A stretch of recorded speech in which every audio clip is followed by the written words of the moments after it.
nit ku ñuul la bon. non mais nit ku ñuul la bon. ay. mi war ngaa seet sa bopp de. c'est pas vrai lépp ay kàcc la du dëgg.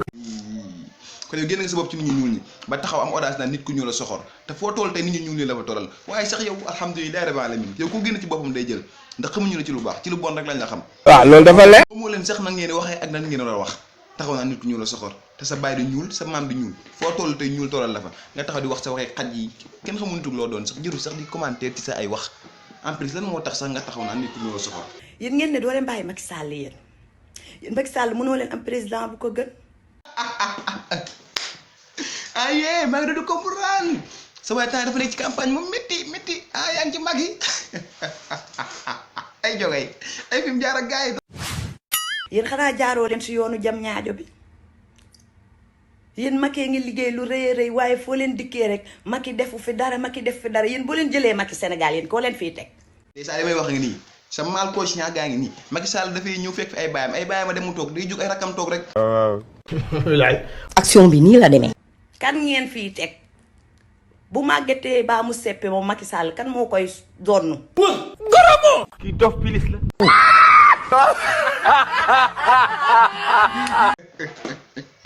waaye kii est-ce que nit la mu naan ay bu màggetee di koy donn fii ab donnante amu fi de li affaire de état la toog liggéey sa réew sa mandat jeex nga dem.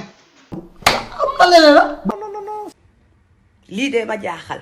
non bu la jaaxalati de bu la jaaxalati noonu lay demee fii amul donnante ku nekk liñ la jox sa wàll jeex nga dem amul xëcc leneen lu ci bokkul. lii maa la ko yëgal. la ilaha illallah. seen président bi nga xamante ni gaynde la liggéey rek lay def de bàyyi leen di wax lu bon di nëbb lu rafet.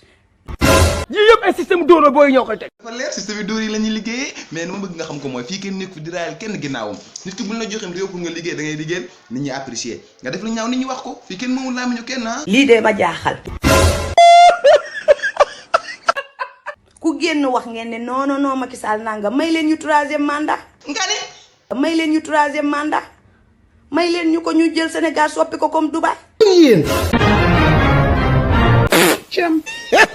loolu sax dafa logique. bu fekkee ne troisième mandat mooy tax Sénégal mel ne comme Dubaï du mel ne sax Guinée Conakry. waaw loolu dafa leer. woo ndaanaa ni ay ñoom Mame Mbaye mu baax mi ay Souleymane Jules Diop. moment.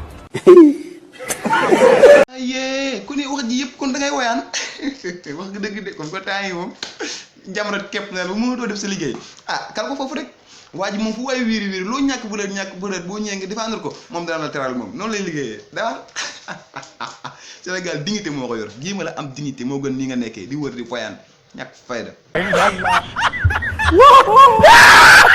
tous les façons bu leen neexee ngeen wax lu leen saf man loolu frégeew ma ñeente. non kon yaa ngi xalaat ñu wax ci yow amuñu lenn lu ñuy wax ci yow bu dépassé li ngay wax ci réew mi suñu yónnee wut ci yow considéré wuñ la sax. ëppal na xamul boppam muy jaay hypocrite noonu. ferme-moi. Mame Mbaye Niang fii la génn berki démb ba wax ngeen traité ko de tous les noms Mame Mbaye nga xam ne boo xëyee ren balaa moo waxati déwén sama waa jooju. lii da lañ naan njumanoo sant mën a wele. voilà sa waajooju parce que yéen xamoo leen koy liggéey réew mi ku leen di bokkal rek ngeen xam seen yoon ci réew mi yéen seen intérêt ki bopp kese moo leen ñor mais pas population bi métti bi ñu dund lu leen ko sax lijjanti yéen da ngeen di xool ki leen di bokkal seen i 100 000 200 000 ngeen topp ci ginnaaw di yàppare di wax lu leen neex n'importe quoi. loolu moo dul dëgg moo dul yoon. loolu après naa ci dikk ak yeneen yu sew ya ca ne. te troisième mandat bi ngeen di bañ nag da ngeen ñu koy jox. yow ku la soqiwul nga naaw kat. soo leen ñu ko joxul dañ koy poqati jël ko teg ko ci loxo Sall ngaari lam tooro mu gérer réew mi yéen boo leen dindee Macky kan ngeen fii teg waa wax leen ma kii kala yee fit na ngeen fi bëgg a teg. waaye Rango demal nga dallu ji waaye troisième mandat du lu constitution Sénégal di maye demal nga toog du lu ñu maye du lu ñuy jaay du lu ñuy jënd règlement réew mi moo teg loolu deuxième mandat ngeen fi am jël ko ngeen dem Sénégal yi tànn ku leen neex ñu fal ko jamono ñooy suñu réew kenn mënu ko taal suñu waxee ñàkk fayda yi taxul kenn am troisième mandat toog sa néeg jël sa téléphone wax lu la neex comme ça troisième mandat. waa kon baax na am Macky indil Macky non Macky lii Macky lee non danga naan Macky ngi liggéey. lii mooy indi ay duula ka dajale ka nettali rek. xam nga ñun duñ toog ci kenn di ko raayal ginnaawam naa leen yaa ngi def nangam te gis ñu ko duñ ko def duñ ne kenn yàlla ngi leen nuyu te gis ñu yàlla xoolal xaq wala kaana mur dan ñun bu ñuy deet dëgg rek la ñuy wax waaye. waaw loolu dafa leer. lii maa la ko yëgal. waaye Macky Sall ku ko waxati wow na baa tooy na.